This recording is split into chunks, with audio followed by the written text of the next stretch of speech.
Okay, welcome everybody to Popcorn Therapy, where the stories we love tell us something about who we are. And the story that we're going to be working with today is a non-fiction story. Lindy West and Adult Braces, which is her most recent memoir, and all of the stuff that has happened around it, of which there is very much. I popped in on this conversation a couple of weeks ago, and I just have been bursting to talk about it. And I'm so excited to have Tanille here with me today. And I can't wait to hear all of their thoughts. So Tanille, why don't you tell us a little bit about who you are, how you're coming to this conversation, what you want folks to know about you? Yeah, sure. Hi, folks. My name is Tanille Geib, and I'm an intimacy coach and educator. I just turned 40, which seems pretty exciting. Happy birthday. Thank you. And welcome to the club. Yeah, thank you. And I'm coming from Lekwungen and Wissanic territory on the island. I'm honored to have a home here, and the land and the people of this land has held me well and taught me a lot the past decades. So that's where I'm videoing from today. My pronouns are she, they, and Hubie. Hubie is human being, but shortened.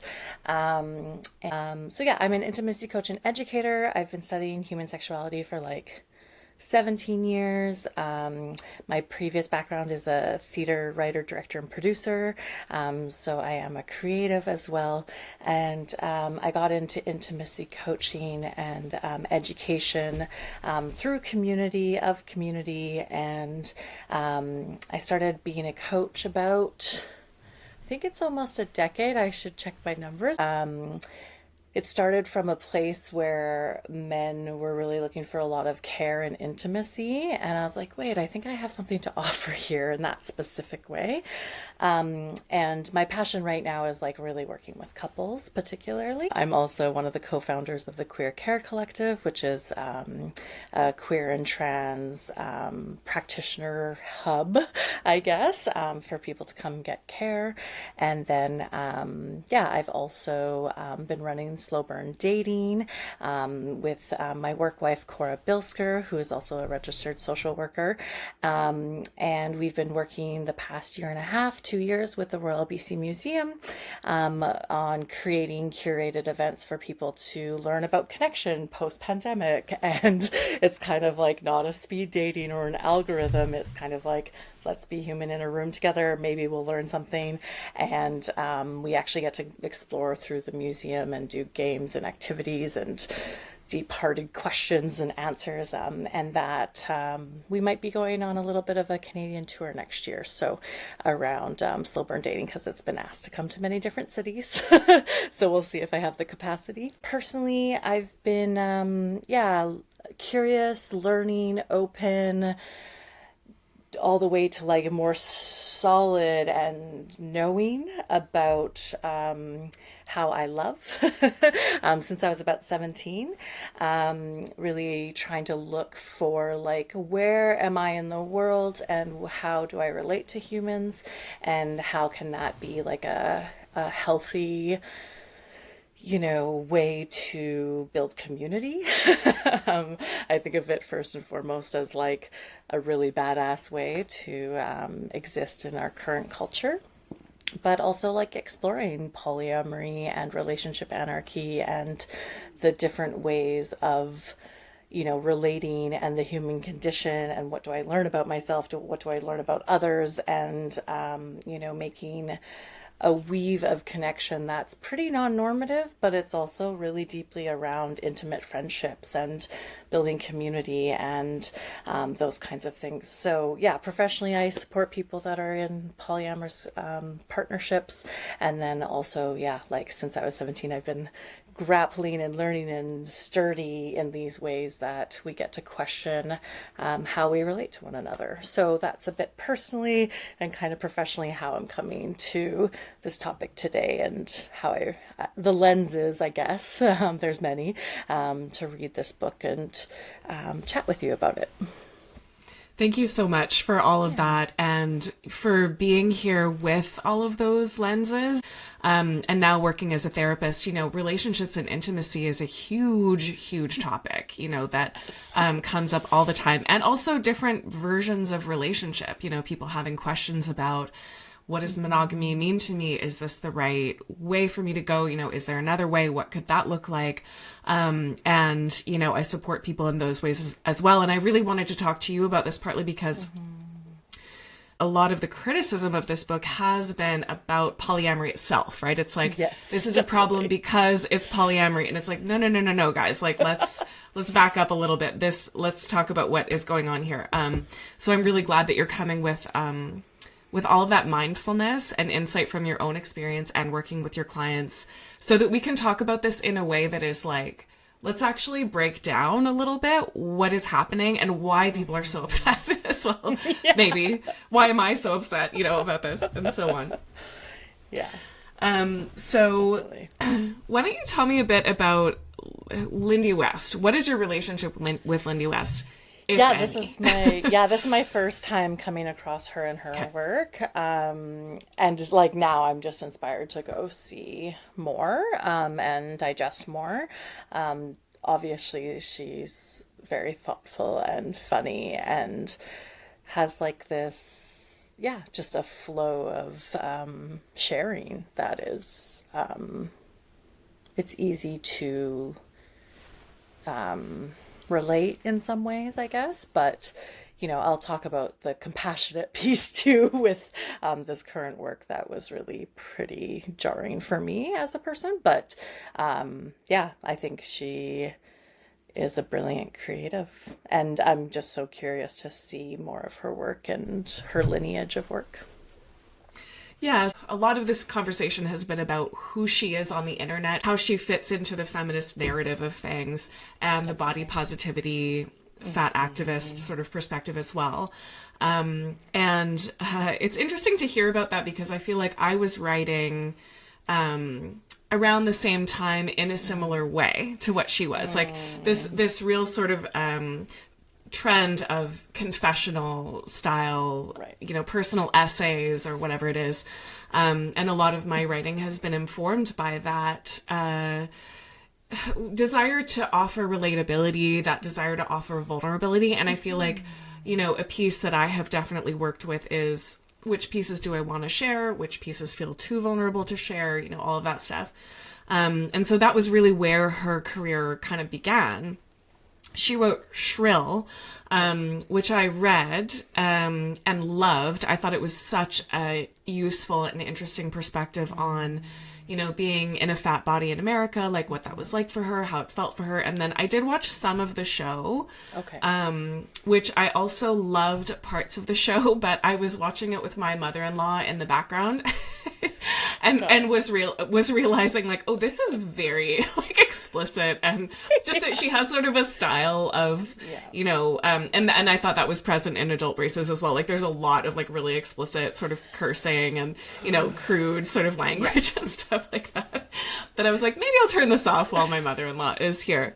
And so Adult Braces she's written a few of these memoir style books. And so let me recap the story of the book. So, you know, I know that folks listening may or may not have read the book. I feel like the spoilers are out there in the sense that everyone is so aware of like what her life is and what's happening now, like the ending is out there and so on. So, my understanding of the story, and please feel free to like fill in where you read it differently or whatever it is that at the end of Shrill, the happy ending of Shrill is that she gets to marry Aham, who's her best friend, and she feels like loved and accepted by him in a way that she hadn't before. And that was kind of how the book like was tied up in a bow.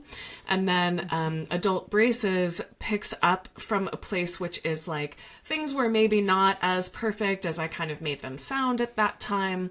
And it sounds like she and Aham had gotten together and broken up a couple of times around the passing of her dad. One of the points when they got together before they got married, there was a conversation that they had where he basically said to her, I am polyamorous. Yeah. I need to be polyamorous in my life, and I am willing to end this relationship if you don't want to come with me on this journey. She says, well, she doesn't say I'm monogamous. She kind of says, okay, but it's very clear that she's doing that because she doesn't want to lose him. And it's very clear from the way she talks about it in Adult Braces that she's hoping that it would never come up. She's hoping she'd never have to talk about it or deal with it. And the explicit rules that she laid out were things like, don't tell me about it. Don't date anyone in our city. Don't date anyone I know. And I'm not sure how clear this was between the two of them, but it sounded like don't fall in love with anyone. Like, I don't want you having a love relationship with anyone. The way she phrases it is something like don't be with anyone who will ruin our lives. And I think the implication is, I don't want someone to take you away from me in a love way. Right. And I want to talk about this with you, which is that, like, she uses these words a lot, but she doesn't necessarily define, like, what is polyamory versus an open relationship. And there's so many different styles, right? So that happens. Aham doesn't tell, she doesn't ask. And then a fan sees him kissing someone, lets her know. It turns out that this is a full love relationship that he's had for long enough of a time that he has to go... that he's become her person, essentially. She's experiencing a death, so he wants to go be with her to help support her in that death, which Lindy is devastated by. And then Lindy goes on the road trip that this book is kind of structured around where she has a lot of questions about what she wants. And it's not just about this relationship, it's also about her relationship to herself. She's still working out a lot of her thoughts and feelings about being in a fat body. What does that mean? Her relationship with food. She uses the word codependency a lot, which she also doesn't define, and I want to talk about that a little bit.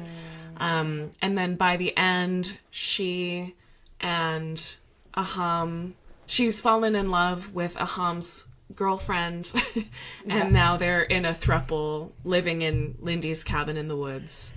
Side note, Aham did have a girlfriend also that broke every single rule that she had laid out, and that was she just mentioned that, and that never comes up again. So that's kind of where we're at in terms of the relationship aspect of things. So there's also a moment that has been spoken of many times where Aham says something like, monogamy has a relationship with colonialism and racism and white supremacy, and therefore he doesn't say this. I'm not sure he said this. It's been projected onto him that he basically said, if you don't want to do this with me, you are racist.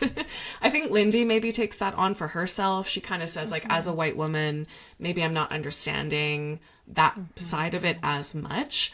And so, I do think that, like, my understanding of monogamy, the way that I've come at it probably more so as a white woman is from a patriarchal perspective, right? Like, I sort of see monogamy as a structure that has certainly been used to control and own women's bodies, right? I think it totally makes sense from a colonial perspective as well, right? It's who's allowed to express their sexuality with who else, who's in control of that, who gets to decide. All of those things have been hugely influenced by white supremacy, colonialism, capitalism, patriarchy, all of those big systems that we live inside of. And I think that exploring your relationship to monogamy or not, it has some identity politics to it, right? Like, I think there is something important for me personally about, like, I've had my own sort of relationship with monogamy or not, and so on. And for me, I think there is something quite important about claiming my own body, having my own choices with my body, and monogamy not simply being a way of, like, belonging to someone, like my body belonging to someone, right? So I think that is important for me. And this was messy. It was messy. The whole thing was messy. The relationship was messy. I know that this is often like how these kinds of relationships play out is in a messy way. Like, obviously that can happen. We're human beings. We're messy. Yeah. How many times have I had messy relationships that haven't been out in the internet on YouTube videos and in memoirs and so on? Like, we're not all out there having our business, for everyone else to comment on. And also a lot of what has been spoken about is, like, the fact that all of this dirty laundry is out there. There are people pointing at the laundry and saying it's dirty. And, like, that is kind of you know, what happens when you are offering these really, really personal things out there, right? So all of that to be said, you know, I think there are some problems with how this came out, like the sort of narrative of Lindy saying, like, I'm in a polyamorous relationship. This is good and right. It is like the moral type of relationship to have. And it's all my own problems that I had to separate myself from. And I've like resolved those things within myself. Therefore, now I can be in this polyamorous relationship with it, which is correct. I'm not sure that she's intending to say that, but that's how the narrative has kind of come across. Right. You know, one of my deepest understandings about any relationship structure is whatever structure you're in, there are rules and agreements, like you say, spoken and unspoken, right? There are expectations, there are boundaries. And almost no matter what type of relationship you have, there are boundaries to be broken, and you can be hurt in any of these types of relationships. Like, I think earlier on I had a sense of, oh, you know, polyamory or non-monogamy means you're not allowed to be jealous, or you're not allowed to have feelings, or you're not allowed to have boundaries. Like, now I understand that's not the case, right? But I feel like the way Aham approached this, again, we don't have his side of the story. Yeah, which I would love. Yeah. I'm very curious. Yeah, I mean, we do get, I don't know if you heard about the email that he sent to Sachi Cole, who wrote a little profile on Lindy around the book. I don't know if I've seen that. I read something before, but I don't know if I saw the email piece there. Yeah, so Sachi Cole, she's also a memoirist. She wrote a profile on Lindy West that I read and was kind of unremarkable to me. Like, I thought it was fine. Like, I didn't really notice anything particularly strongly worded about it or anything like that. And Aham had written an extremely strongly worded email to her, calling her a mean girl. He used a lot of F-bombs and things like that. Like, it was abusive language, basically, to her. And so I feel like we get this little piece of, ooh, like, okay, that's a way that he's comfortable speaking to a person, you know, a woman and so on. So you're kind of wondering, like, ooh, what else is going on there that we're not hearing about? But yeah, I mean, I don't know how he thought that conversation went about their opening up their relationship. I don't know if he thought it was ethically, if he was in polyamory, or if he was following those rules, or like, I don't know his sort of side of that. But, you know, the side we get from Lindy is like, it's looking pretty messy, to put it mildly. So yeah, tell me your thoughts and reflections on all that. Yeah, so in the beginning of the book, and maybe this is the way that it's edited and produced too, like, again, we have to take this as it is nonfiction, but it is a story, right? And we're going to have that, like, again, in the way that we colonially write is like, there's a beginning, there's conflict, there's resolution, right? So we are looking at this like as a story structure as well. And, you know, I'm not their therapist, any of them. I'm not intertwined in their life. And so we do only get an edited version that is being put out there, while it be very vulnerable and open.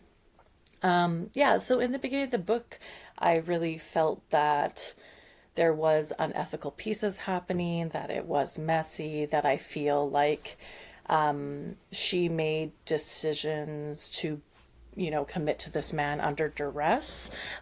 So that is definitely the way that I look at it. A lot of these things is like, what is the power dynamic, and who has what power and what element of identity or situation, or right? So there's a lot going on there. So if someone is under duress and making this choice, that is hard. And it's around that she speaks to about that codependency piece.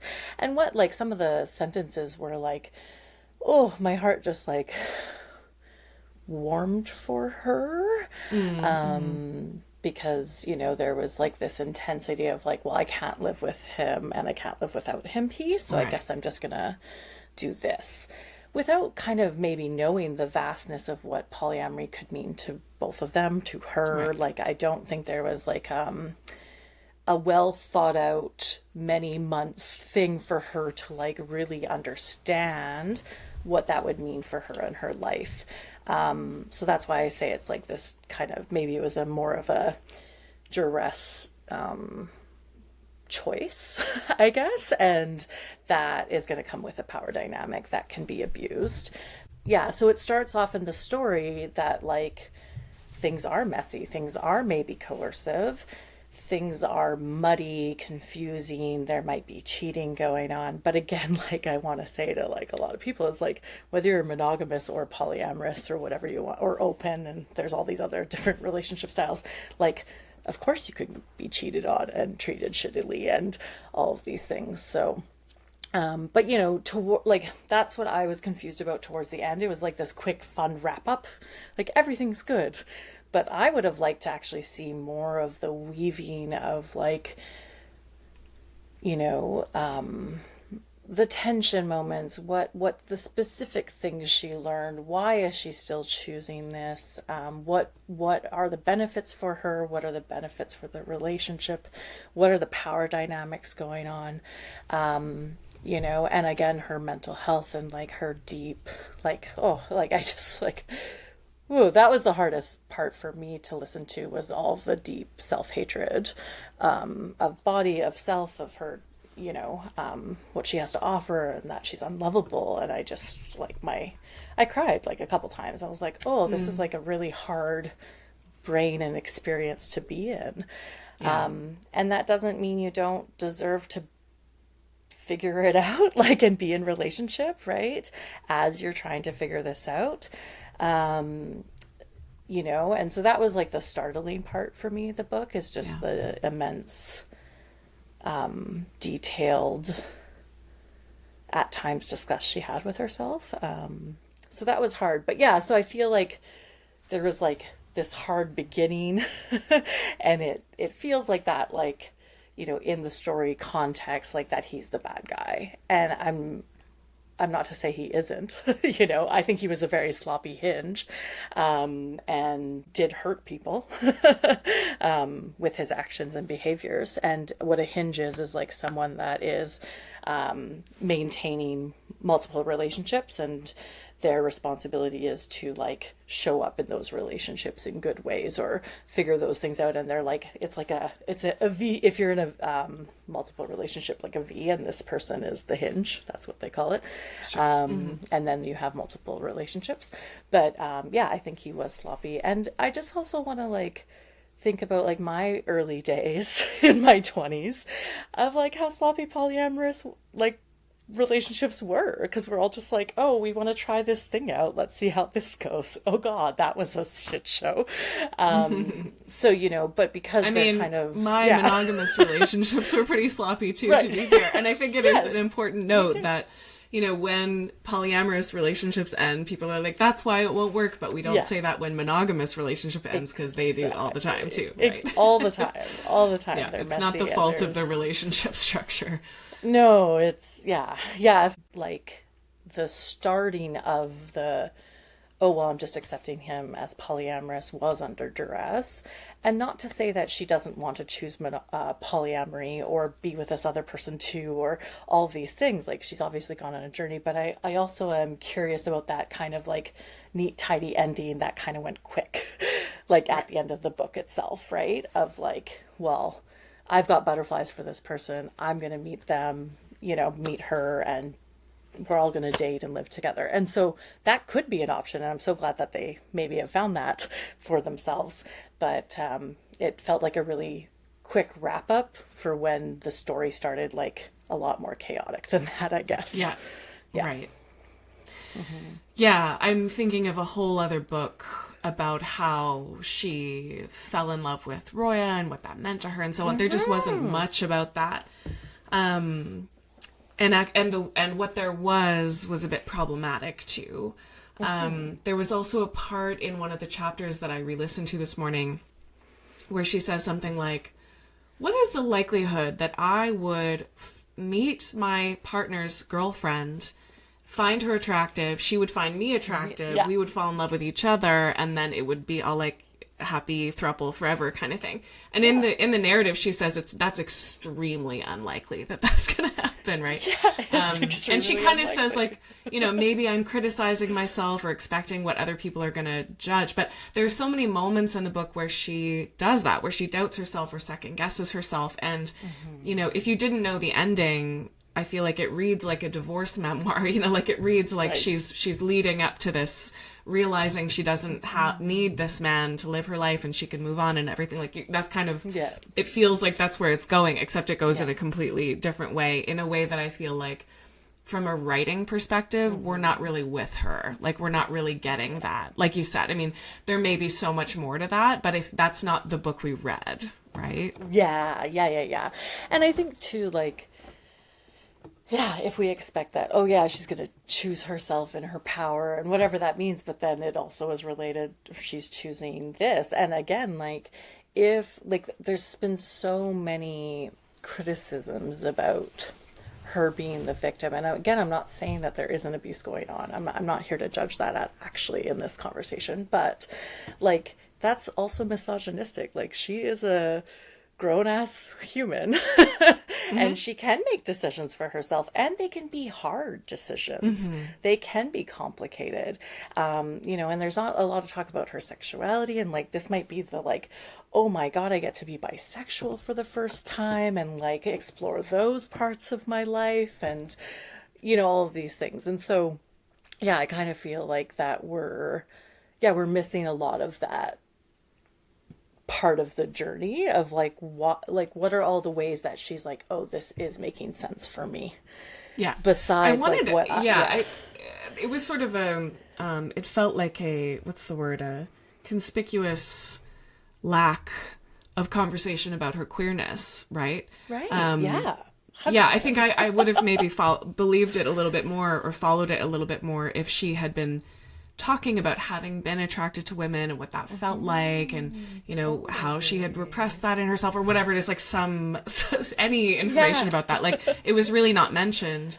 And so much of her conversation about her sexuality was about how it was repressed or confused, or she felt so like unlovable and unattractive in her body.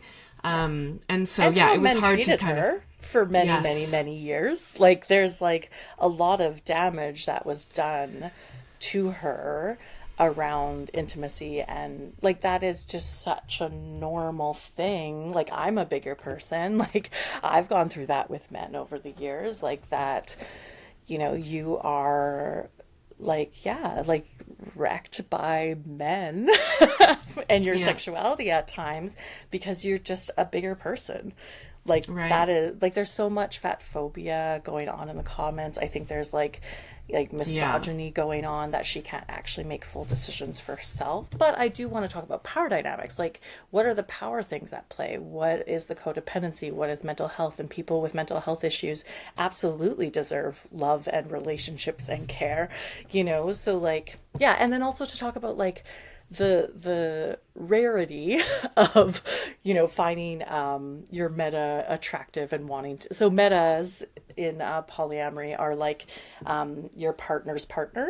So Roya and Lindy would be metas. That's what that dynamic is called. And so it would be really rare that you meet your meta and fall in love and decide to be together. But I also know in my real life that has happened to people, and they're very happy. So again, it's not like the first thing that usually happens, but there's a lot of interweaving relationships that happen that form things like that, you know? So again, it's like, yes, it's far off in that way, but it's also like, could actually be real and happening for them. Yeah.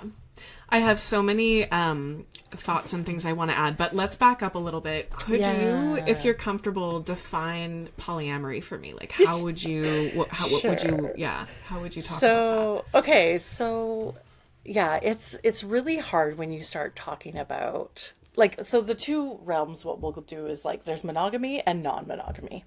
Okay, so monogamy could be, and again, it's different within our Western culture than some others, but like right now, it seems like the Western world is like serial monogamous, right?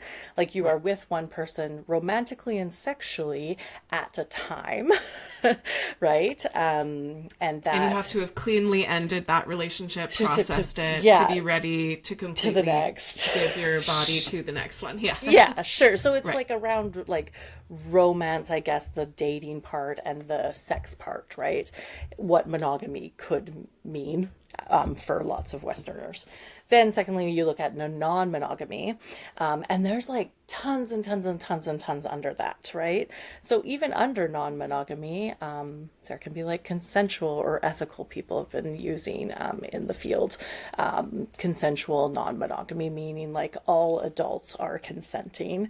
And it doesn't always mean that it's sexual and romantic and practical, right? The like living together and the nesting. So, and under non-monogamy, there's like consensual non-monogamy, and then under that, like polyamory is one version of relationship structure that is like, if you look at the words, it means many loves, and again, that doesn't necessarily mean multiple sex relationships. It just means I am in consensual, hopefully, ways of relating to multiple people. Everyone knows about it, everyone's consenting to it, and that they have desire and capacity and effort put towards having multiple relationships. And then I'll just give you a couple more other ones just to frame it. So open relationships are more framed as like there are people in a unit that are together, and that's maybe nested or married. Nested also means living together. Sorry, people might not know that. Living together, have children together, something like that. And then the openness is you can go out and have sexual intimacy with people, but don't like do the loving part, right? So that's kind of what open relationships could be in the umbrella. And then there's something like, relationship anarchy, which is like in our Western culture, we talk about like, we have been fed stories that like we meet someone, we date, we become exclusive, then we, depending on what dynamic you're in civilization, but like you probably get married, you probably have kids, you live together, you share finances, these kinds of things. So relationship anarchy is getting off the escalator, or thinking about the escalator at least, and creating relationships based on what the relationship is, as opposed to what we're supposed to be creating in relationship. So it's really kind of looking at like breaking down what we're supposed to do for a relationship and just questioning it, looking at it, what works, and then seeing what actually would be a thriving relationship between each person in that dynamic, as opposed to we have to follow these steps for it to be good or healthy or valid. So those would just be some options. But even in polyamory, there's like solo polyamory and all of these things. So there's like lots and lots of webs of ways of relating. Yeah. Yeah, there was a pretty useful podcast that I can link in the show notes with Claire Perelman, I think her name was, that gives a pretty good definition of all of these different forms, or not all of them. There's a lot of them, but like many of the different forms. And my understanding is that what Lindy thought she was agreeing to was an open relationship where she and Aham were primary partners, right, and then they could theoretically both have sexual experiences with others, but that would never impact their primary relationship. And Aham was asking for polyamory, which is when he could have like a full love relationship with someone else. So again, that may have just been a misunderstanding. They may not have really talked it through enough. It sounds like she had a bit of the way she tells it is like, I don't want to talk about this anymore. I've agreed to it. And then there's that kind of heartbreaking narrative around like, if I can just be a good enough wife and be enough for him, then he won't need this other thing, right? Yeah, that comes up a lot in people's insecurities. And like, it's kind of like when you think about all of your friendships, every person and every dynamic has something beautiful and unique to offer. There's like friends that I'm like, oh my God, we'll have like hours of like philosophy, like conversations. And then there's friends that like, we go shopping together or jump in the water and scream together. Like each relationship is going to offer something different and unique based on the chemistry of those two humans and their souls, right? And so like, it's a really big common thing when people are maybe even considering going from monogamy or monogamish to open or poly or something like that, as like, well, if I was enough, then like, why? Like, they wouldn't need more. I think that there's like a softness there for me, because I'm like, oh my God, each person is so beautiful and gorgeous and enough, and in those specific ways. But that's not like the only thing is out there. Each person's soul and wrapped in body has something different to offer, you know? And like, that's how I worked on my jealousy in my 20s around polyamory, is like, wow, I know that like I am so different and unique, you know? Like my spirit is something else, my body is something else. And like, someone's not just going to leave me for another person just to like fulfill something that I'm not. It's like, well, that new person that they're dating or seeing or whatever, like, is different from me. And like, yeah, maybe we're going to like lose our relationship because it's not working, but I don't relate anymore. Like, I did a lot of years of work on this, is like, I'm special and unique, and they're dating me because I'm special and unique in the ways that I am. And of course they're going to date other people that are special and unique in the ways that I'm not. And isn't that great? I don't want to be everything for everyone. Like, that would be exhausting. Yeah. But yeah, like, I think maybe you're right on like the miscommunication of understanding, or the education around what were they agreeing to around the, I guess, the non-monogamy, which umbrella. And one thing I want to say too is like, labels only get you so far as well. So like, when I was in my late 20s and exploring queer relationships and stuff, I was so stoked. I met someone and we were like both polyamorous and both pansexual. And there was another one that we're like, oh my God, this is great. And then once we started this, like, getting to know each other and relating, like, those meant different things to us. And we actually weren't compatible as a like partnership. We're still really good friends today, so that's wonderful, and intimate friends, but it just wasn't a relationship romantically, sexually. So even when we have these labels that we can like maybe find our people, or, you know, talk about what we're going to do, an open marriage or something, like, we actually need to talk about what that means to like the culture. And like, what it, like, let's do some research on what these labels mean, but then also like, what does it mean to us? Yeah. Right? Yeah, and you know, monogamy is the social expectation. So we think of it as a relationship structure that everyone agrees to what it is and what that means and how they understand it and so on. But that's not the case, right? Like, No, definitely. a lot of the time we get in trouble in monogamy because someone thinks flirting is cheating, or someone thinks masturbating is cheating, or looking at porn, or whatever it is. Like, there are all these ways in which, like, what do you mean by that? Like, what exactly are the boundaries here, right? And before we had all these labels and these words like polyamory, people had a lot of different relationship structures that, you know, like swinging, we think of swinging as this very set, like, I mean, that's still a thing, but it's, you know, in the 70s, like, that's how all the parents like got their rocks off, or whatever. Yeah, exactly. Without it having to be any sort of big social issue, you know. So, you know, these kinds of relationship structure things have been around for an extremely long time. Like, this isn't news. What's news is that, you know, people are, you know, thinking about it mindfully and exploring it from that perspective too, of like, what does this mean to my identity and my sexuality? You know, and I think for me, you know, like I said, I think I have a relationship to this idea of monogamy as, I don't want it to be an expectation. I don't want it to be assumed, because it has this patriarchal like weight to it, and history to it, and so on. So it's kind of important to me that it at the very least be a conversation, that it's at the very least something that we're talking about, something that we're aware of, you know, even if we're not doing anything about it. Like, I feel like there needs to be kind of an understanding.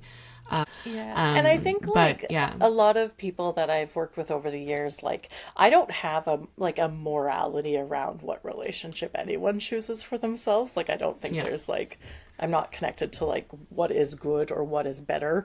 I don't prescribe to that, because everyone is so different and what their needs and wants are. But I do think that like the people that have asked the question, you know, am I monogamous, or am I just doing this because I've been told that's what we do, right. Or the straight, or whatever identity, that is the normative or pervasive identities. It's just like, even if I love when people like ask those questions and are still monogamous. I'm like, fuck yeah. Like, right. It's a great, like, if you know about yourself that structure like makes you feel more lush, then like, great. I want that for you. And then another thing too is like, there's a lot to be learned from polyamorous relationships that you can apply skills to monogamy. Sure. So one thing about that is like, you have to like always be checking in with yourself. What do you want? What are your needs? How are things going? And like, really do a lot of work, especially if you have multiple partners and like things going on in your life. Like, you have to be in tune, like, with your self-consent. Who am I? What do I want? How do I communicate that? So there's like a breadth of intense amount of personal skills that you get from versing into like multiple relationships, right? And, whether people stay in polyamory or not, and they go back to monogamy, there's like tons of skills that you can bring to it. And so even as a coach, when I'm working with straight, hetero, monogamous folks, it's like, oh, have you done monthly relationship check-ins? And they're like, what are those? I'm like, well, let me show you.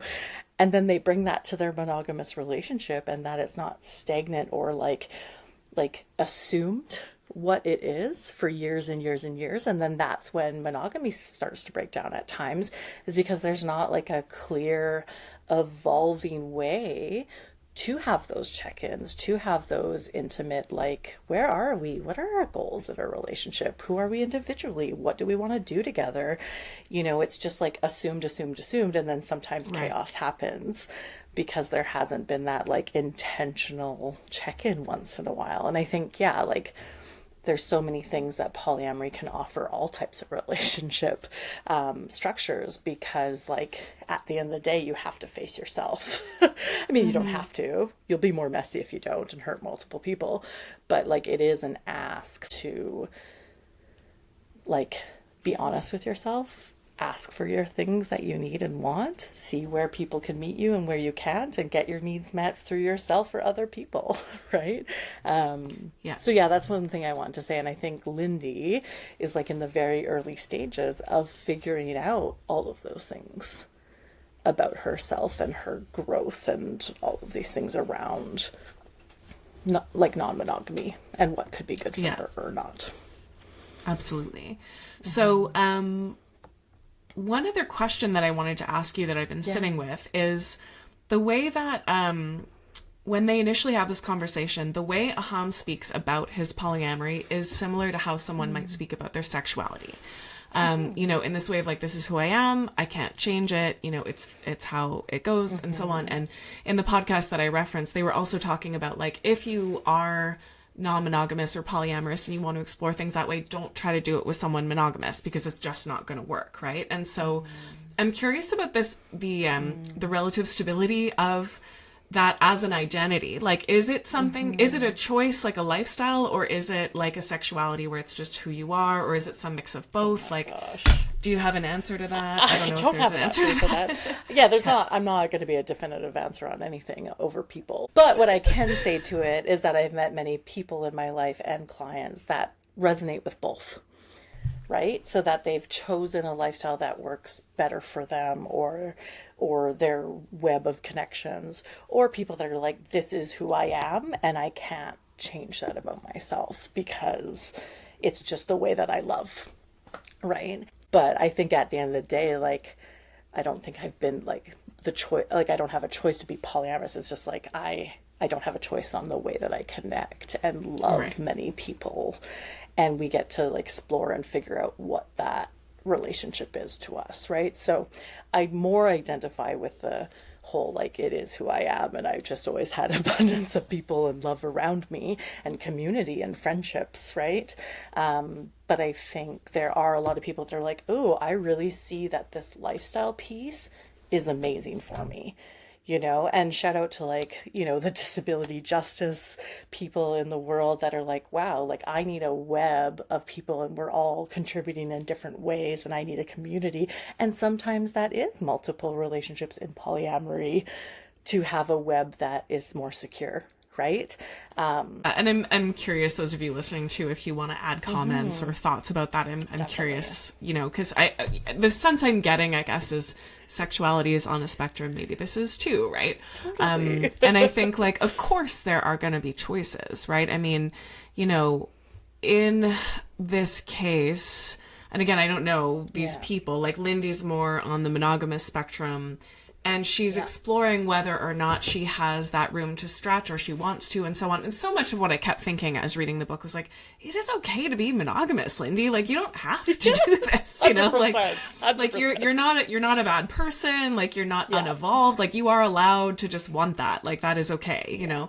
And it's also okay for a hum to want polyamory. Like, I think that's 100%. also, you know, we should be able to choose these things. And then the negotiation with the partner is where the sticky stuff starts to come in, right? It's like, okay, well, so what could this look like? Where could we move with this? And I guess the sense I got, which again, I don't have a Hum's perspective and it's not for me to judge, but is the sense that like he could have made some different choices right around this. And I mean, Lindy could have as well, of course, you know, and a lot of it was like a communication breakdown kind of thing. But it feels like there could have been a lot more ethical ways to explore the polyamory than what happened, I guess. Well, and like, what is like, okay, say it's not like, if you're saying that I have to be polyamorous and you also decide to like marry a more monogamish person, like I would be having years of conversations before getting married to that person. Yeah, right, like right. years if to make Right. sure like we actually align in enough ways. We have enough overlap to make that Right. work. There are relationships that work, are, to make it work. There are relationships that are good and functional, that one person's monogamous and one person's polyamorous. Like that is a structure that can be okay. But I think both of them, again, based on the little knowledge I have from a book and a couple interviews, is that they didn't do that pre-work to see what do they have an overlap, what is going to be okay. And like, you know, I think there's a lot of folks that try polyamory and be like, ooh, that's too much on my nervous system. I can't do that. And I'm like, great, don't do it. Right? And I think too, it's like really hard to introduce polyamory when a relationship's also not doing good. Right? That's just like you're setting yourself up for more intensity. Don't have a baby or open the relationship to save it. Don't do those things. You're adding a lot more stress. Don't do it. You're just going to be through more chaos. So that's Start with a conversation.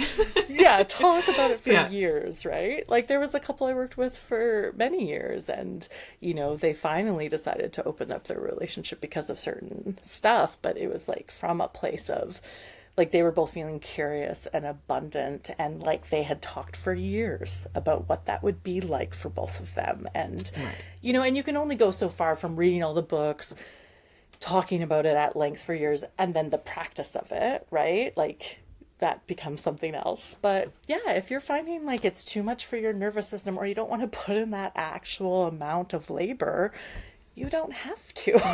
You're not a bad person.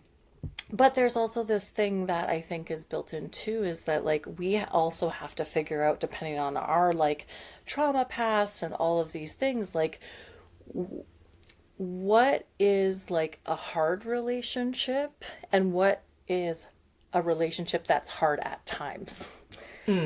Right? And so like you get to decide, do you want like what percentage, and I sometimes get really nerdy about this with my clients that are in high conflict relationships, like do an Excel document, literally write down 4 months, if it was a good day, a bad day, or an ugly day, a hard day, whatever it is, and compile the data. And if you're like in a relationship that is really hard and always processing and really triggering, you know, more than whatever percentage, like, is that the way you want to choose. And again, I think like since the 70s and 80s, women specifically have more choice to end and change those relationships. Right? We have more power to change those relationships and get out of unhealthy or abusive scenarios more than we ever have, right? But it's still like we're still building that behavior. It's like maybe we know we can, but like how to actually change it, it takes lifetimes, I think, on growth and trying and all these things. But like, again, that's what I'm curious about, their real dynamic that we don't actually know is like, how much is it the big scared feelings or the hard times or the fuck ups or the mistakes, the behavior issues, and like, how much is it lovely and nourishing and supportive? We don't know that. We don't know. We don't have those percentages with these people. Yeah. And, you know, one of the things that I think really weighs heavy on Lindy in the book is having to be perfect in the public eye. And she talks about that a lot from a body positivity perspective, that like, you know, there's this interesting moment where she's talking about how she's found this nutritionist who's kind of like a therapist for her disordered eating. And she has this realization like, oh, I don't feel like it's okay for me to heal because I'm going to be letting down. If I lose weight, I'll be letting down the people that have come to look to me. Which you're like, wow, if it's fat liberation, like you got to be free to be in the body that's right for you, like whatever that happens to be, right? So I think from the relationship perspective as well, like, you know, there's got to be a lot of pressure, having been so much in the public eye, like as much as she has been, but specifically so often, you know, criticized for whatever it is, her body and so many other things. Yeah, like that would give you kind of a... I mean, you know, most of us have this option to kind of like talk to the friends who we know are going to be supportive of the choices we're making, right? Or whatever it is. And we only get that positive feedback.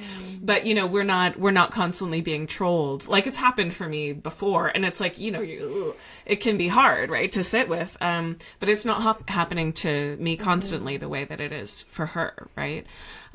So I feel like that's a piece that we also don't know in terms of like how much has that impacted her, how traumatic has that been, how much space does her nervous system get from that. We learn a lot about that inner narrative that she has, that self-hatred and that disgust. I mean, we do pick up like the way people talk to us, right? We can pick that up. It can become an inner narrative. And so, you know, that's part of it as well.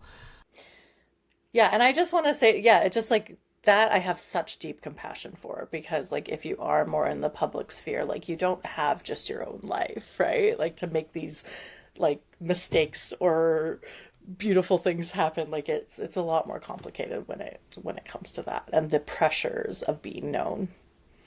And so much of what she's done too, it's like, you know, she talked about her abortion publicly. She talked about her fatness publicly. Like, you know, she's talking about her polyamorous throuple publicly. And it's this thing where she's trying so hard to just like be good and be a good person and like, you know, offer up these good things. And a lot of the time, the way that she tells that story is like, she didn't necessarily mean to become a celebrity about her abortion. She was just like, I had an abortion and that was a great experience for me. And like a lot of people were like, thank you for saying that. But then she's also getting this huge, you know, pushback of people who were upset about that on all of these different levels. And, you know, she's not making the kind of money that our Hollywood celebrities are making from the movies that they get accolades for. They might also be trolled, but at least they get these benefits, right? And she's just, she's getting the pennies from book writing, which isn't that much really. It's not a lot. No. But, another piece that I wanted to talk about is how I came across this whole story was that I read a piece on Substack. I'm pretty sure the first one I read was called I Escaped from Bluebeard's Castle, Lindy West Did Not. And I was like, ooh, like, say more. Because I do a lot of, like, mythology, folklore, narrative. Narrative is a big piece that comes up for me in therapy, like the stories we tell about ourselves, you know, the stories that resonate about us, even stories like I'm not enough or I'm ugly or whatever. Like, those are stories that can be really powerful in our heads, right? Hi, everybody. It's me, Julie. I am interrupting because Tanille and I had so much to discuss with this book and with the discussion surrounding it that we talked for a really, really long time, and I've separated this particular episode into 2 parts. So you've just heard part 1, and part 2 is ready for you to listen to whenever you have a chance. We're going to be getting a little bit deeper into codependency and what that means, the potential abuse dynamics or dynamics within the relationship that could be at play here, some folklore. If you haven't heard Bluebeard's Castle, you're going to get a little bit more of that in part 2. So please do tune in to the next part when you get a chance, and don't forget to leave your comments and your thoughts, and don't forget to like and subscribe and share this podcast with someone who you think would find this conversation interesting. So thank you as always so much for listening, and tune in for part 2 right away. Thanks, everybody.